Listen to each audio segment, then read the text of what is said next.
Hello and welcome back to Paranormal NL Podcast, located in Newfoundland and Labrador, Canada. That's PNL Podcast for short. I'm your host and founder, Jen Noseworthy. Thank you for tuning in to UPRN United Public Radio Network, 107.7 FM in New Orleans and 105.3 on that Gulf. For tonight's UPRN segment number 30, I've got a special guest from Ohio waiting backstage who I'll bring on shortly. I hope everyone out there is having a relaxing summer evening. Now it's time to grab a cold one and get ready for tonight's show. Paranormal NL Podcast is sponsored by the Bog Team. It's a boots-on-the-ground Bog Team doing historical paranormal investigations in Newfoundland, Canada. PNL Podcast believes in supporting international paranormal networking and highlighting global paranormal people, places, and things.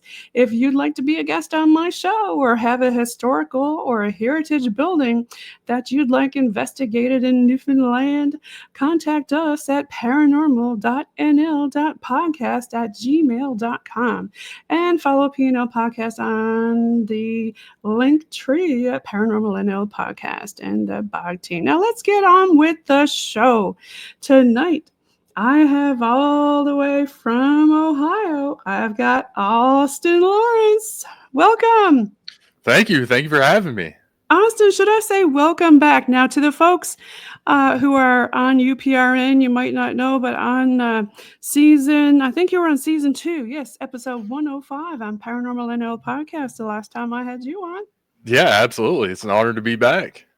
Yeah. So what's going on in Ohio? And tell us? Okay, introduce yourself to the people at UPRN who don't know who you are. Yeah, so I'm Austin. I'm a paranormal investigator, author, filmmaker, something in there. I've been in the paranormal for master of none, that type of thing.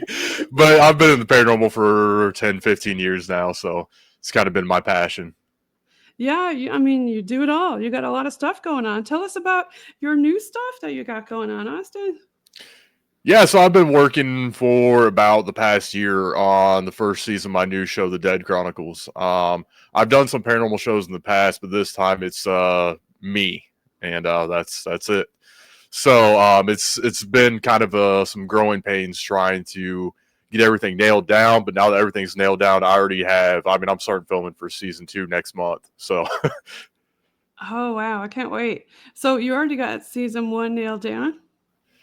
It is about 80% nailed down. Yeah. Hopefully going to finish it tonight and get everything nailed down, and then hopefully come out in a month or 2 is the plan. Can you give us any teasers of what's going on in your Dead Chronicles? A lot. It is very much kind of, if you can think back to your maybe season 1, season 2 Ghost Hunters type of vibe. It's kind of raw. It's real. It's very personable, and it's just, I'm me, and that's what you're gonna get. There's no overreacting. There's no acting. It's just paranormal investigation and history, and that's what you're gonna get.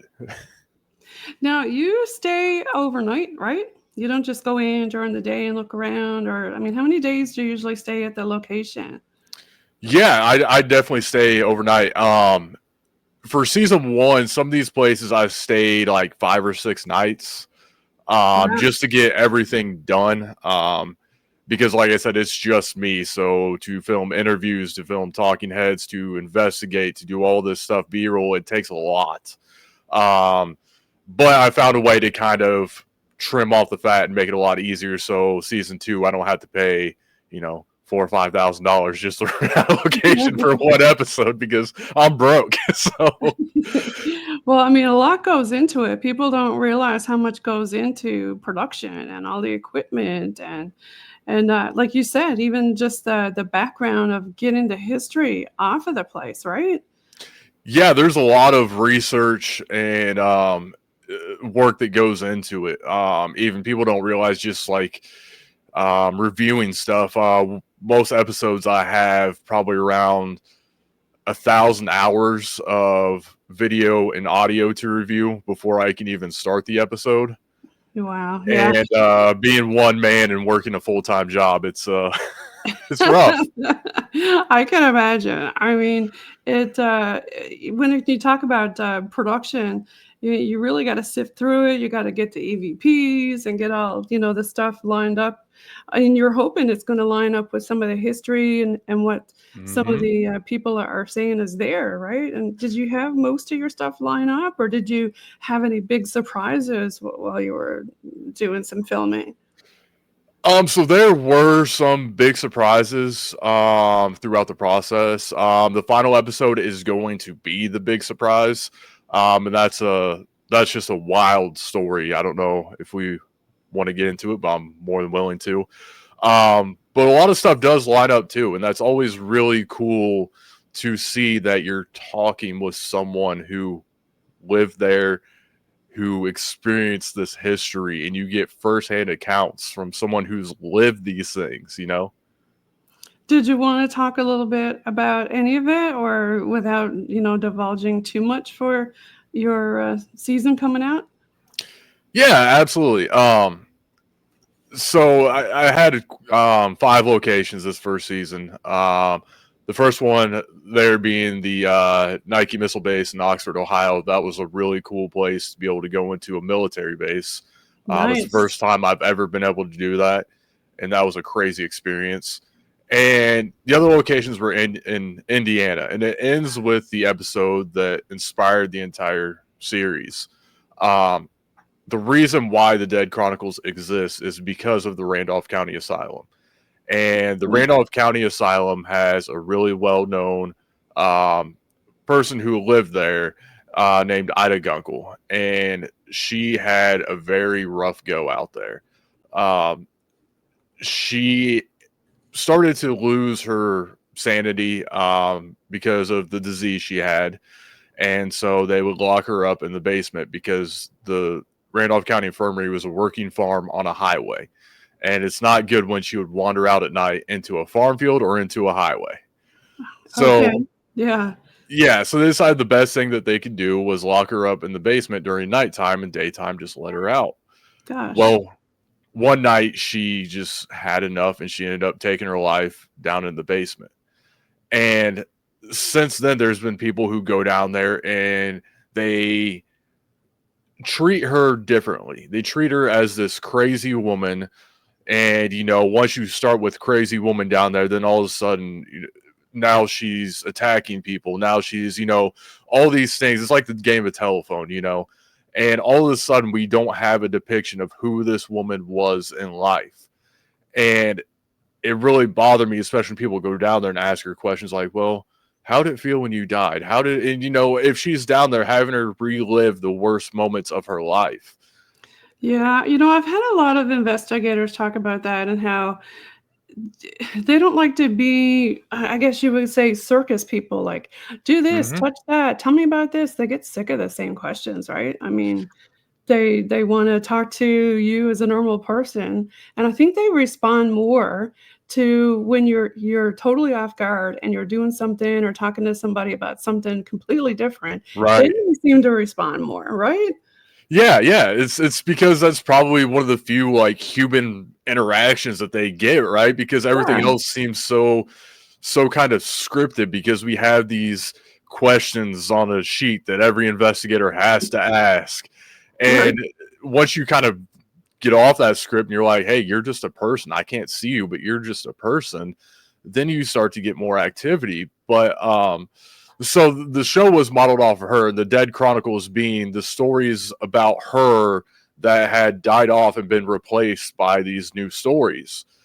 And so that was the main focus. And what I eventually did was there was somewhere out there was a graveyard out there, supposedly 50 graves that had been lost. And I ended up raising enough money to bring someone down, Billy Wilkerson, an amazing individual who does ground penetrating radar and goes and restores old cemeteries. He came down from about 6-7 hours away, and we managed to find not 50 graves, but I think the latest count's around like 250. Oh, wow. That's a lot. Yeah, the ground penetrating radar and technology is amazing. It's awesome. And I love that you're bringing back to life the stories of the people. And is that some of your passion, like finding out like who were these people and just trying to tell their story? Yeah, absolutely. I think that I always say if we keep the stories alive, then we keep those individuals alive too. It's no different if you have a loved one who had passed away. You sit there and you talk about them, you feel like they're right there with you, like they're still living, Right. whether or not in the physical sense or not. But we can keep these people and their stories alive because their stories are so insanely important, even if it's individuals that we don't necessarily look up to in society. Like, for example, one of the places I filmed at was the church that Jim Jones grew up in. Not a great individual, but there's still so much that we can learn from that story. Now tell us, And did you want to tell us about that story? yeah, so Jim Jones, he grew up in a small town outside of Lynn, Indiana. It was called Crate, I believe. Crete. There's some pronunciation to it. But he grew up there, and what had happened when he was a child, his parents didn't care about him. They were on drugs, alcohol, and because of all these things, his dad was in the war, and he was subjected to a chemical attack, and so he couldn't work. His health was bad, and essentially what they did is they just threw him outside, and he would roam the streets hungry and naked Oh my and just gosh. not Who knowing what does to that? do. Right? Right. And, their family was so poor that they would literally go into the woods and try to hunt for food and try to scavenge berries and stuff like that. And they ended up living in this little like shack that had no electricity, no running water. They had nothing. And Jeez. so here's this little boy with no parents that cared about him, this horrible outlook on life. And he was taken in by these women at this church. Okay. And so that's where that's where he really grew up at. Mhm. And that's where he started to get his interest in religion and everything. Okay. And the sad thing is that now this church, the town hates it. And just because Jim Jones had grown up there. And, I just had to stop and think, the amazing work that the people in this church did. They did their best to raise this kid. They raised money for, the community. They helped out families and everything. And, could you imagine saying, oh, yeah, I was a preacher here and then everyone just looks at you like, Right. because of the evil that Jim Jones did afterwards. And it's interesting because Can you a tell lot of, the viewers who don't know what he did? yeah, so Jim Jones was a great air quotes person in the beginning. And he amassed this cult following. He was the first person to have an integrated church. It didn't matter what your background was. It didn't matter what color your skin was. It didn't matter your sexual orientation. He welcomed you. He loved you. And he even adopted kids from Africa. And back then, having a white man adopt kids from Africa was obviously extremely controversial. But to him, he would say, this is God's will. We're all God's people. He was really important for integrating a lot of restaurants and stuff in Indiana. And so he was really doing a lot of really good things. And then he goes off to California and starts the People's Temple. Now, a lot of people say that if he would have gotten in a car crash and didn't make it to live to get to California, he would be known as a hero and a great person, which I agree with. But after he got the People's Temple started, then they go and they start this Jonestown overseas. And, he basically said, you come here, we're building this commune.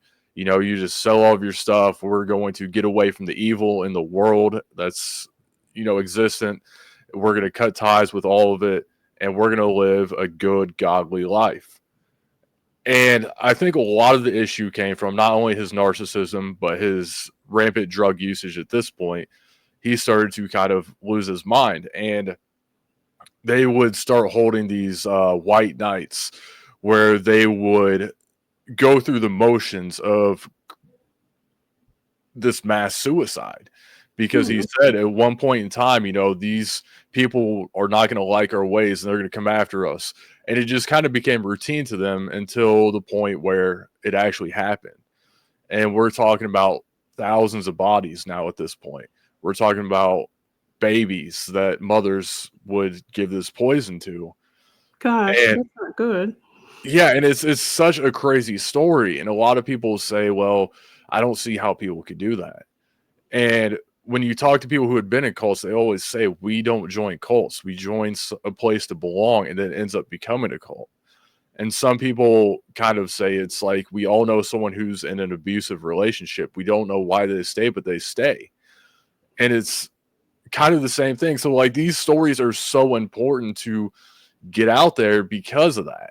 We can look at these and now we have these warning signs where we can step back and look. Am I being manipulated? Am I being gaslit? Is this where I need to be? We need to trust our gut feelings and stuff like that. So whereas, a town says we need to tear this down, this is terrible, I look at it differently. And I say, what can we take from this and learn from it to better society as a whole? Yeah. A lot of different communities, have their own little sorts of history where a lot of people don't want to talk about it, and it is difficult to talk about it. And I'm sure there's a lot of spirits who want their stories told about what happened to them. Absolutely. I always feel like the most uncomfortable conversations are the ones that we need to have the most. And we also need to, for the spirit's sake who still may be there, we need to get their stories out because we don't need to be demonizing them for what someone did years after they had left that establishment, especially when they did everything they could to help that person. Yes, 100%. So do you want to switch gears and talk a little bit about your books for the folks who don't know about your books? Yeah, my first one is Taylor Mill Horror. That is about a location in Taylor Mill, Kentucky. What had happened was I was going to investigate Bobby Mackey's at the time, and I was offered this place to stay at, supposedly haunted, and I thought supposedly haunted, okay, it's not haunted, but you're giving me a place to stay, I am 100% in. And that place ended up being not only the most haunted place I've ever been to, but the most terrifying place that I've ever been to. The only place in all my years where I said and still say that I don't ever want to step foot back in there. I was just going to ask you, have you ever gone back? Well, so the first time that we went, we just were there for one night, not playing investigator or anything. And all this stuff started happening. We said, we are not coming back to this location. What's the worst thing that happened to you there? For the folks who didn't, listen to your episode with me on PNL Podcast when you were on in season 2, episode 105. That is a good question. Because I want to say the worst thing was probably getting thrown up against the wall. Ooh, yeah. But really, that wasn't the worst thing. The worst thing was the psychological impact that the week that we spent in the house had, going days, weeks afterwards. There was a deep psychological impact there from everything we experienced. Austin, you stayed there after that happened? Yeah. Like very smart people. After we said we wouldn't go back, we decided to go back for about another week and a half, 2 weeks, and stay there. Oh my gosh, that's next level. So it did that to you, and you still had to go back, I guess, because hey, they offered it to you and it was free, but maybe there's a reason why it was free. You're not wrong. And the interesting thing about that place and so many places like it is that the owner even spoke about when the house wasn't even up for sale yet, he would go stand in the driveway and just stare at it. Now, this is a house in the middle of nowhere, and he doesn't know why he felt called to this house. And even when all these horrible things were going on, he did not want to leave the home. Even though his family got torn apart, even though the first time we visited, he was on his deathbed at the time because of what he said was in that house was doing to him. And when we were there, we could have left at any second, and we probably should have. But we never left the inside of the home. We literally got enough food to survive for 2 weeks, and we stayed in that home the entire time. What happened to the other folks who were in there with you? So I was there with just one other individual. He was not nearly as affected as I was. And he was also the one who was more aggressive with whatever may be going on. I was trying to tell him, like, hey, let's tone it down. The only time that he decided, okay, maybe it is time to tone down, was when we experienced a paranormal earthquake. And a paranormal earthquake. Yeah. And the reason why it took me so long to put this book out, there's 15 versions of it, was because the stuff that I experienced was stuff that I never believed in. And one of those is the idea of this paranormal earthquake, where we were laying in bed and trying to get some sleep. And then it just sounded like a freight train just like going through this place. Huh. And all of a sudden, the entire house starts shaking. Stuff is flying off of the walls. And we're just sitting there terrified, like, what do we do right now? Wow. And we were just frozen in fear. And, you know, I thought, okay, it had to be an actual earthquake. The next day, we went and talked to all the neighbors. We checked the seismic activity. There was nothing in that area. Whatever happened was just that house. And it was something that not even the homeowner had ever experienced. But it happened after I got pushed against the wall. Then I thought it'd be a good idea to go through and try to cleanse the house. Well, I'm doing a bit of sage here for you right now. Yeah. They didn't like that there. I can imagine. They were not fans.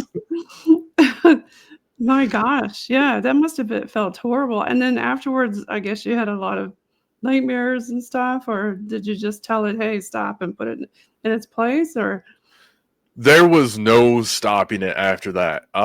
There was definitely nightmares after that. There was something that followed me after that. It was just a very, very, very dark time for quite a while, and also just terrible luck. So on my way down there, I had 2 flat tires. The day before, I got hit by a car walking in a parking lot. What? That same day, I had a 6-foot pallet that has like the gallon jugs of water fall on top of me and bury me. Oh my gosh, Austin. So yeah. Maybe your guardian was trying to get you not to go there. And that's kind of what I figured, and that's what we talked about. And my buddy said, so what do we do? And I said, well, we get 3 spare tires this time. And we go. And so we did. Oh my gosh. Oh. You got to do what you got to do to get that evidence. I mean, I have a terrible case I have since I was a kid where I'm very curious. And I have to know how everything works. I have to know the answer for everything. And even if I know it might be detrimental to me, I still got to know, because I can't be sit here wondering every single night, like, what would happen if? I don't like what ifs. I just go in, and whatever happens, happens. And then if I die knowing, right? All the places that you went to, did you find any answers that you were wondering about? Every time you find an answer, you got 5 million more questions. I agree. And even when you find an answer at location A, you'll find the exact opposite answer in location B. Right. So the only answer that I have found is that stuff exists and it's weird. That's all I've got for you. What is it? I don't know. Yeah, I mean, I've had a lot of people ask, is there life after death, and why, like, what happens afterwards? And, I don't think that they're allowed to tell us. And that's probably the reason why we find it so hard to capture them on audio and visual. And I don't think they're allowed to be doing this with us. And it's crazy because, we talk about, life after death. When we go out, we're investigating, the people passed away. But one of the locations that I have in season 1, they said that it was still haunted by a man who used to work at that jail. And I'm just like, no. Because here's the thing. The man who used to work at that jail now owns the jail and is alive. And I'm like, no, that's no. But when I was there and I was just filming some daytime shots, and I was down in the basement. I come up the stairs and I hear him talking. I'm like, oh, he came out. Okay, cool. So I go upstairs. There's no one there. Literally no one there. So I call him like, dude, where are you? Like, I just heard you. He was about 45 minutes away working on another property. Okay, so we had a doppelganger going on in the house. Action. Kind of thing. Yeah, it could very well could be a doppelganger, could be, the asylum, for example. I had an experience probably about a year ago where I was standing up on the second floor and I see this man. There was a group tour, and I'd been on this tour many times. They're doing the history, so I'm just hanging out. And they're inside of a room, and I'm just hanging out in the hallway, just kind of leaning up against the wall. And I see this man walk out of this room and down the hall. I'm like, that's weird, but I didn't just see that. So I start focusing on it. About 5 seconds later, I see it again. And I'm like, okay, this is something that you never see, and you don't see it twice within like 10 seconds. Like, I'm going insane right now. And then a woman who is a volunteer out there came up the stairs because she had taken a girl to go downstairs to go to the bathroom, and she brought her back up. And so she stands next to me. And it happens again. And she said, did you see that man walk out of that room? And instantly I took off down the hall and I'm searching for it. And we found no explanation. But later, come to find out that this room is known for having some sort of time slips. Okay, yeah. And it's interesting that she was able to see it also, because it's great when you have somebody with you who actually see it or hear it also, because when you're by yourself, you always question yourself, like, nah, Yes. like you said, right? Nah, that's not, no, I didn't see that, or I didn't hear that. But if somebody else is there and you capture it, then it's like, okay, let's look into this, right? Yeah, it adds validation. To see that, 3 times within 30 seconds is crazy. But in that room, they've had people literally go there, come back a year later, and capture their own voice on EVP from a year prior and stuff like that. Interesting. Now, do you think it could be like a mimicker ghost, or like some people call it like a Joker ghost, just screwing with you? Because some of them like to do that, just screw with you, right? Yeah, and, yeah. And they openly say it on Spirit Box, I'm just playing. Right. Yeah, it very well could be some sort of trickster vibe. It could be a time slip. It could be literally anything. And I don't think we'll ever know. It's hard to know, right? So do you want to tell folks a little bit about your other book? Yeah, so Hell's Carnival was my fiction-based novel. It's kind of a graphic, well, it is graphic, novel that was based on 2 things. One was a reoccurring nightmare I had since I was a child up until adulthood. And in that time, I had an instance where I witnessed a very brutal and tragic death. And so that started giving me nightmares. And the 2 nightmares started intertwining. And I'm like, I got to do something with this. So it's like, all right. And I just put it out in a book. Yeah, I mean, that's pretty traumatic stuff. Yeah, it was. And it was kind of it's weird to say, but it was my therapy. And when I say that, you're going to read it and be like, should we commit this guy? Well, a lot of people use therapy, writing as therapy, because it does help. It helps you think through your thoughts about, what happened and try to piece them together. Have you ever had different Q&As or different people who experience the same thing talk about your experience or with you? Not really, because the person who I experienced with was in the same boat as me, and then everyone else who I talked to, a lot of my friends are like paramedics and stuff like that, and these people witnessed it, thousands of times. these types of things. So they understand, but it's difficult for them to relate to someone who's not. I'm not a doctor. I'm not in the medical field because I don't like that stuff. I don't like going in hospitals. Yeah, So I guess, like you said, I'm a nurse, and I worked in the operation room and ER, and you get kind of desensitized to it, and you see some of these shows, and sometimes you forget, oh yeah, like I've got this bloody old gown on, and here I am talking to maybe somebody, and that's traumatizing for somebody to see all that blood, right? right, But for yeah. you, it's normal. So yeah, sometimes you forget as a first responder that things Yeah, I like that. mean, you have to, right? Because that's your day to day. Yeah. And then eventually, there's the whole problem with, especially over here with mental health within, those fields. And once they get out of the field, it's just, then it kind of creeps back and, PTSD and stuff like that. Yeah, But, a lot of people think it just happens to veterans, but no, it oh doesn't. no, It oh can no. happen to anybody for sure, 100%. Yeah. So they become, you become desensitized to it at the moment. I think it's probably like a parent like cleaning up their child's vomit and stuff like that. Like that's disgusting, but you got to do it because that's your child, so you're kind of desensitized to it at that point. But you go out to a bar and someone throws up, and you're like, oh, like didn't you just clean this up? Yeah, it's different, you know.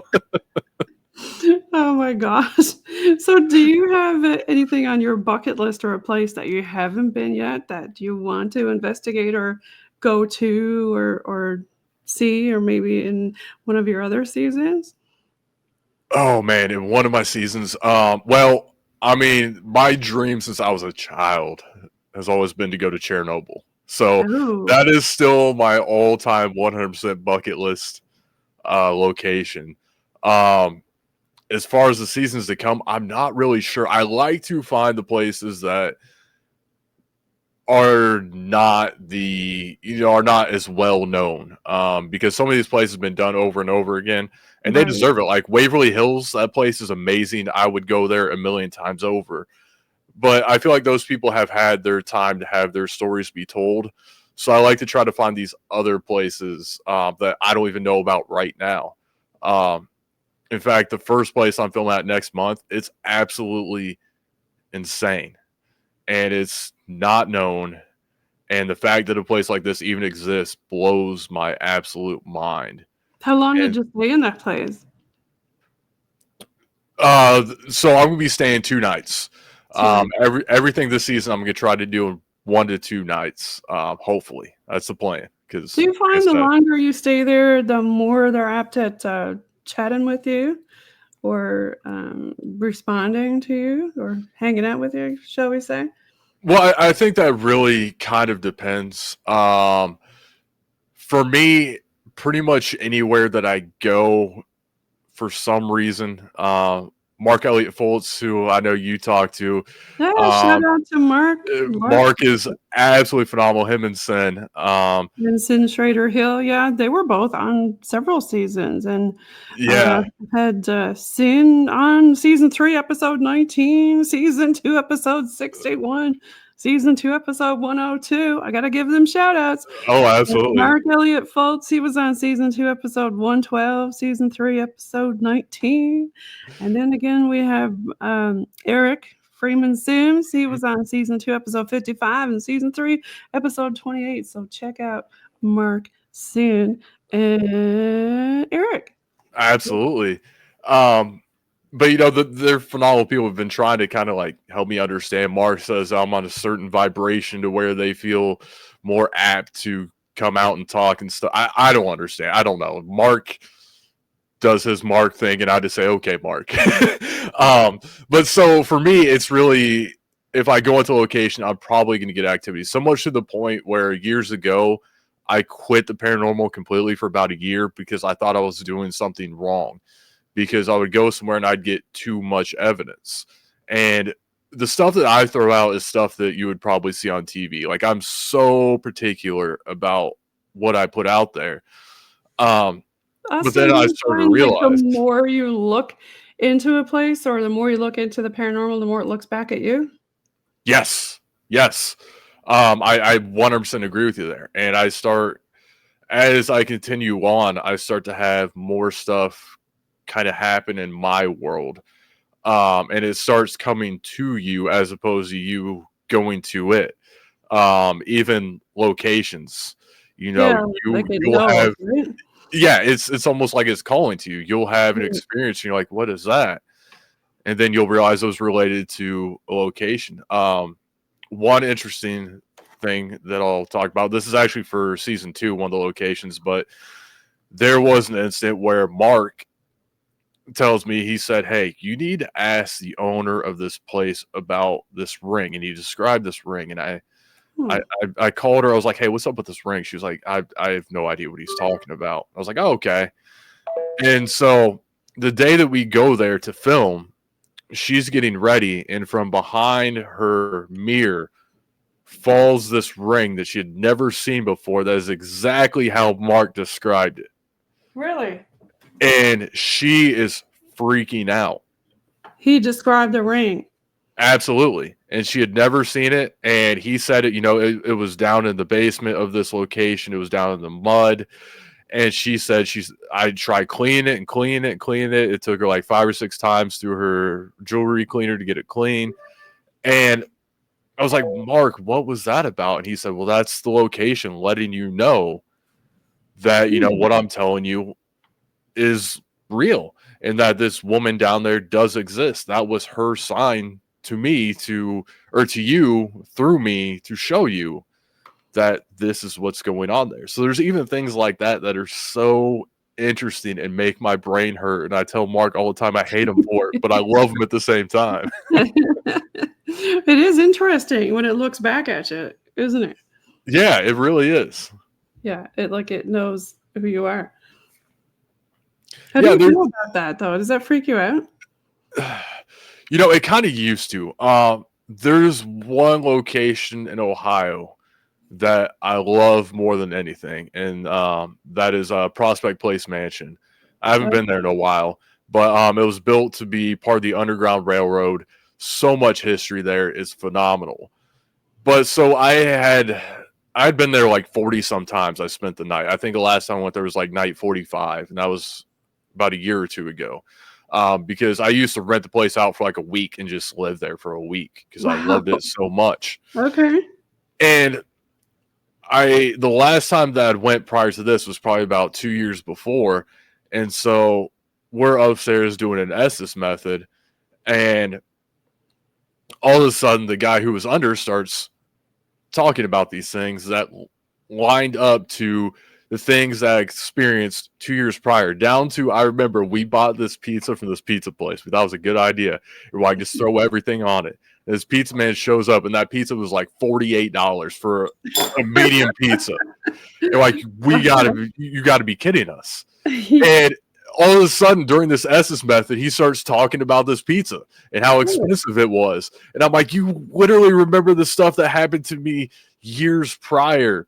Like, what is going on here? And it becomes creepy, but at the same time, it just blows your mind. Like, yeah, I don't understand it. Do you like it when you go back to a place and it says, welcome back, or I remember you, I know you?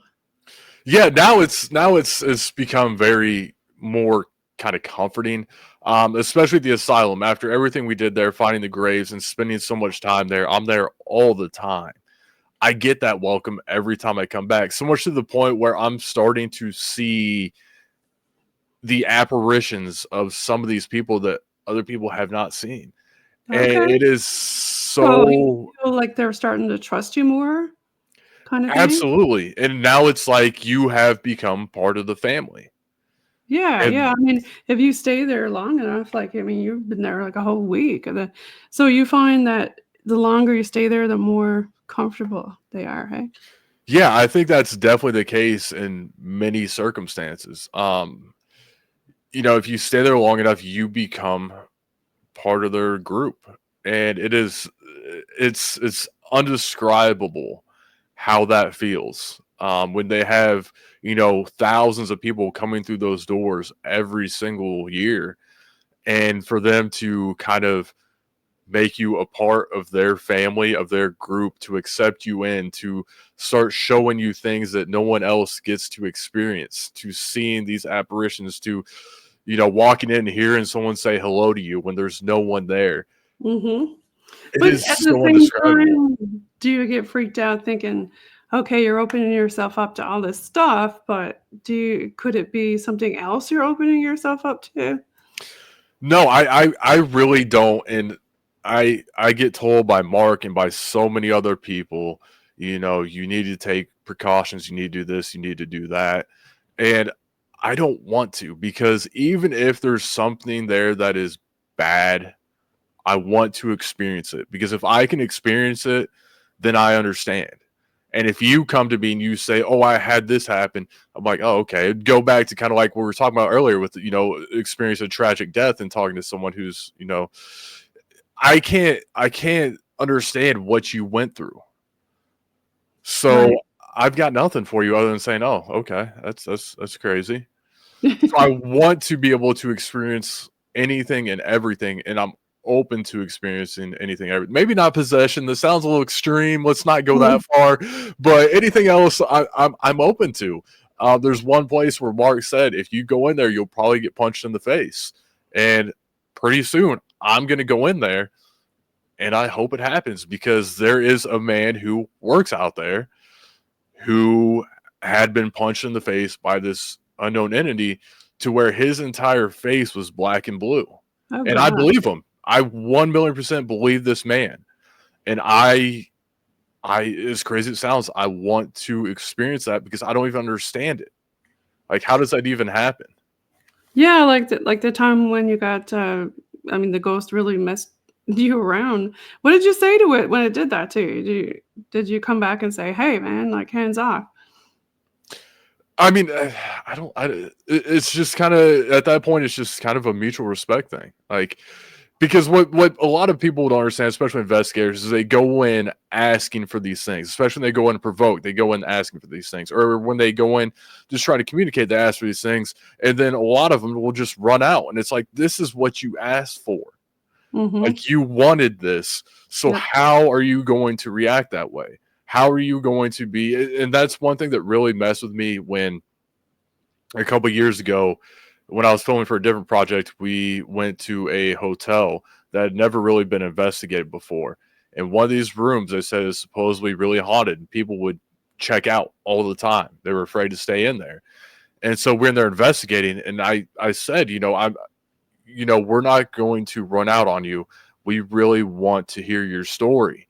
And I get this woman's voice on an EVP that says, "Thank you very much." And that really hit home with me. Okay. Because if you can imagine being stuck in a place for 10, 20, 30, 100 years, trying to tell your story, and every time you try to talk to someone, they run out on you, and you Right, because can't get they're that story afraid out. or they don't understand. Yeah, yeah. Exactly. I start to sympathize. And I think that's a lot why I do get activity, because I can sympathize and empathize with a lot of these, and I try to put myself in their position. Well, So that's a big part of it. So it sounds like you do a lot of the whole respect thing instead of the provoking. Because I know some people are really big on the provoking, and I do not condone that at all. Like, do you have a certain technique that you like to use? I think you said you like to use old school methods too. right. Yeah, I mean, I use old school methods. I go completely off of respect. The only time that I don't use, in episode 1 of the first season, you'll see it, is there was this space where this woman was supposedly physically attacked, and she was scratched, and she got stuff ripped off of her and stuff like that. And I think I always try to treat these like I would treat any other human being. And if I Right. come up to a man who just attacked a woman, I'm not going to be as nice to them as I'm going to be to the next person. So Right. there are times where I can get, and it's very rare where I can get more aggressive, but that's just because if you are a terrible person, that what am I don't know. I just treat them like I would treat normal people. And like I said, what you see is me. Is genuinely me. There's no act, no nothing. So I'm Yeah, not because some going. ghosts are just plain mean, right? Or spirits. Because if they're like that in life, then they're going to be like that in death too, right? So, Exactly, 100%. So I'm a little less respectful with those people. At the same time, I want to experience things. So if you're telling me that if I go in here, I can get, a microphone ripped off me and I can get scratched, I want to try to experience that. Now, if it's someone who provokes for the wrong reasons, because the asylum, we were talking about Ida, there's people who have been attacked down there when they were provoking her. That's a whole different story. If you're provoking an innocent person and you get attacked, you 100% deserve that. Yeah. And you should have had that. Yeah. A lot of people are into that kind of provoking stuff. But like you said, I mean, it all depends on the spirit. If they're getting mean with you, then, sometimes you just got to say, hey, back off, man. Yeah, you have to stand your ground, 100%. Yeah. So do you have any places that you haven't been around that you want to go? I know you mentioned some local places. Or if somebody was going to go, let's give a shout out to your hometown besides where you've mentioned. Are there any other paranormal tourism places there? So around my area, there's not a whole lot within driving distance. Prospect Place is probably the closest one. There recently was a school that opened up that I am going to try to get to. But I know we mentioned Cynn Shrader Hill earlier. It looks like you guys are doing a middle-aged creep out. Do you want to talk a little bit about that? Yeah, so Middle-Aged and Creeped Out, they are an amazing podcast. Wonderful people. Some of my best friends. They just talk about the paranormal and stuff like that, and they have a huge they're huge advocates for mental health and stuff like that. So that's a huge part of what they do as well. And every year they do this live show, and I got to be on it last time. For some reason, they decided to bring me back, and I said I will come back, but bring Cynn Shrader Hill with me. And they said okay. Cynn is I'm awesome. so excited. Cynn is my favorite person to ever exist, and I tell her that all the time. She tells me to shut up, but she can't tell me to shut up on here. She is my favorite person to ever exist. Well, you're going to have to give a few shout outs in the comment section during the watch party that we're going to have with this one. I have to give a couple shout outs to your fans. Now, it looks like, let's see, I have another one here that you were on, the Unseen Paranormal. Shout out to Eric. Yeah. He's got the Night House now. I've been there a couple times. It's a cool place. Trying to keep the history alive there, which I love. It's all about the history, Oh, 100%. And there's so much of it. And that's, it seems like the more you do the paranormal, the more you like history. Right. Were yeah. Were you always a history buff, or did you just get into it while you started digging into stuff? I always really loved history. Not necessarily the history they taught you in school, because they kind of teach that I don't care about government and geography, but I loved a lot of history, whether it be the wars or the founding of the country, or there's so many different interesting parts, and it's so important because obviously you don't want to repeat a lot of the history, and we can learn from the history. And that's the same thing that we're doing with the paranormal. We're talking to the history, trying to connect to the history, and we're trying to learn from them. And it's just, it all goes full circle. You cannot be in the paranormal field and not love history. Yeah, I mean, with the Dead Chronicles, you're getting a lot of history out there about all the different places that you're going to. Is there any rumor of a third book? Yes. There's rumor of a third and fourth, I believe. But one of them was going to be, and we're just all way too busy right now, but one of them's going to be co-authored by Cynn Shrader Hill and Mark Elliott Fults. Yay! Yeah, they're fun. I would be so honored to work with the both of them for a book, and we're going to do it. It's just Cynn is working on books 12, 13, 14, 15. I don't even know what she's at anymore. She's got so many books, it's ridiculous. She turns them out like butter, man. Right. I don't know how she does it. I don't know. But I don't know. But I know she gets a lot of stories from a lot of different people, and they're really good stories. And so are yours. And thank you for getting them out there for all the people out there.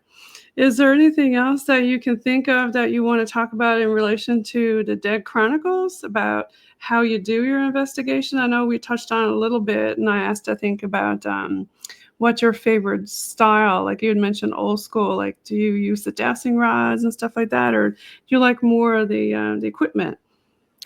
Yeah, I'm definitely old school. I have maybe like one or two new school devices in my bag. but I love the old school stuff. One of the cool things is that Mark, for the first season, I was a complete skeptic of Mark.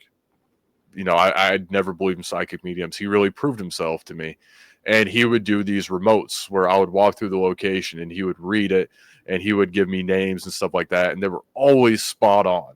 So season 2, he's going to be on every episode. He's even coming out with Cynn to film next month. And I like that. I am so excited. But so that's going to be a new tool that's going to be used. You're definitely going to have to check them out on season 3, episode 19. They're like, I did a recording with them together. So yeah, and also watch them on the Dead Chronicles. You're going to love them. They are phenomenal. Spot on, right?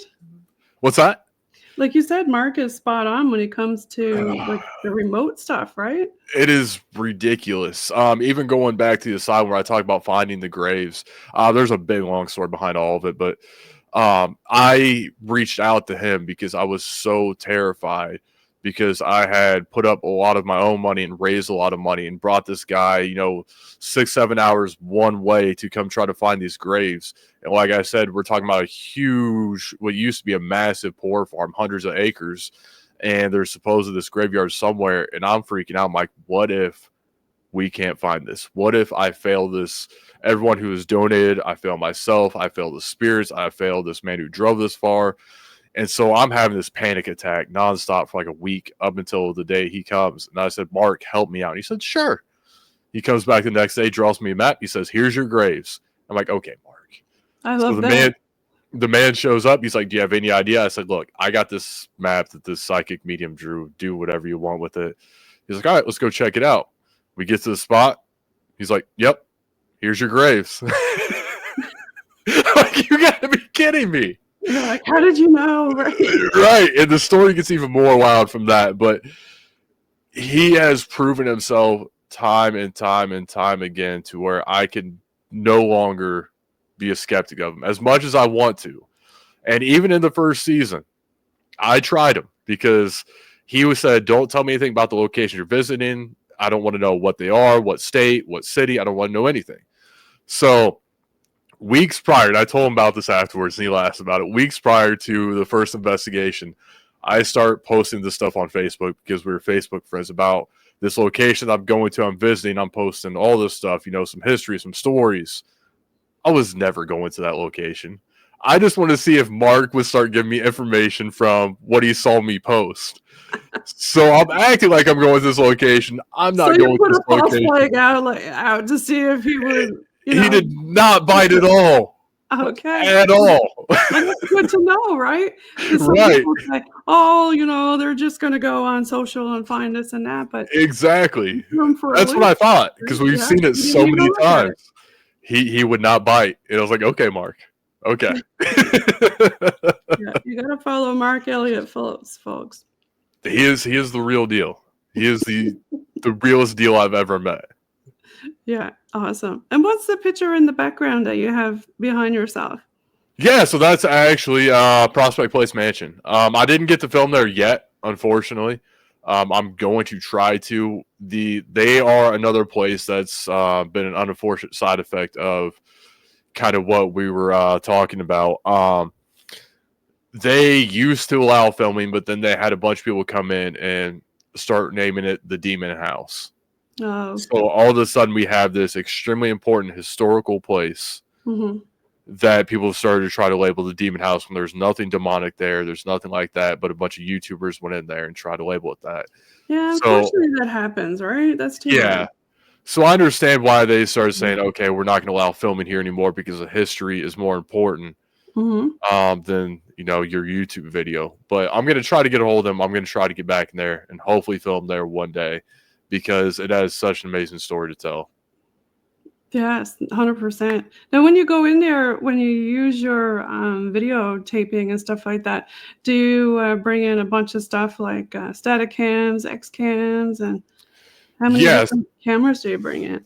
So I run 4 static cams for sure at all times. And then I have my 2 cameras I use when I investigate. And then I've got 2 other cameras I can place up anywhere.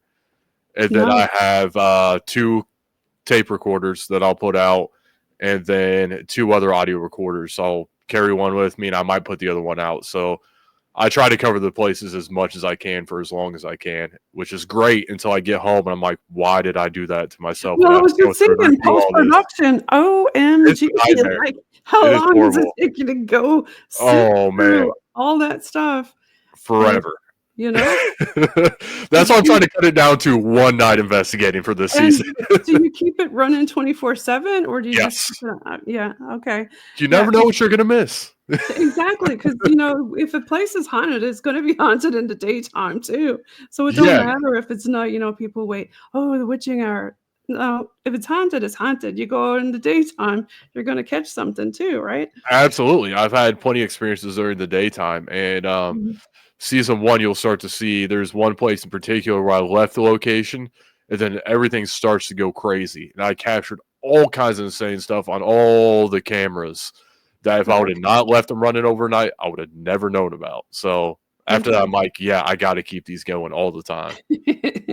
Yeah, there's a lot of footage to sift through for sure. Do you want to give a shout out to your fans and tell them where to find you and how to follow you? Yeah, everyone can find me on Facebook if you search the Dead Chronicles. That's kind of where I live right now. I haven't done much posting because I've been so hard at work on getting this first season done. It's 85% there. I'm hoping that'll be out completely in June or July. But if you guys follow me over there, you'll stay up to date. I will let you guys know when it's out, where it's going. And your books, they're all, I think, on Amazon, right? Yeah. Yep, you can find Paranormal Horror and Hell's Carnival both on Amazon. Hell's Carnival just recently got an audiobook. So if you don't like to read, like me, I've not even read my own books. I'm not a reader. You can go listen to the audiobook. A lot of people do that instead. They listen to the audio instead of read the book. So folks, go listen to his books on audio, Hell's Carnival and the Taylor Mill Horror. You won't be disappointed. And thanks again so much for being on the show. You want to give a shout out to your fans?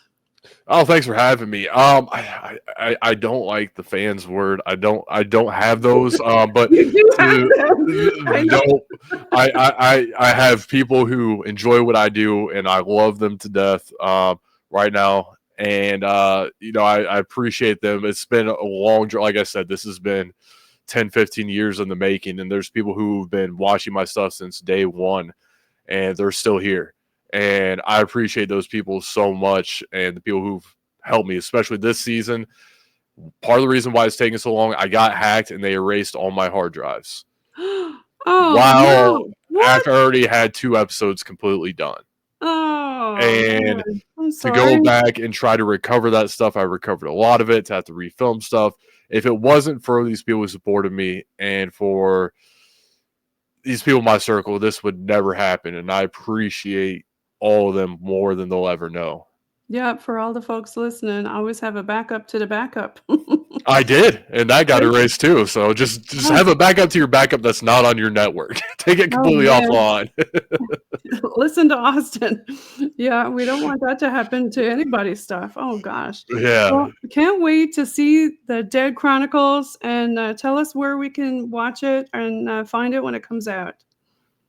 So like I said, just go follow it on Facebook for now. Basically what's happening is I am finishing it. I'm giving it to someone who is then going to pitch it to all the streaming services. So we don't know what streaming services yet, but it's going to be on at least one. So I will announce it as soon as I know on Facebook and let everyone know. Awesome. Well, thanks again for being on the show. I'm going to leave you guys with some Boots on the Ground team music by Robert Dumont, now available on all streaming platforms and social media platforms. And you are listening in on UPRN, United Public Radio Network, on 107.7 FM in New Orleans and 105.3 FM on that Gulf Coast. And here we go with some Bog team music.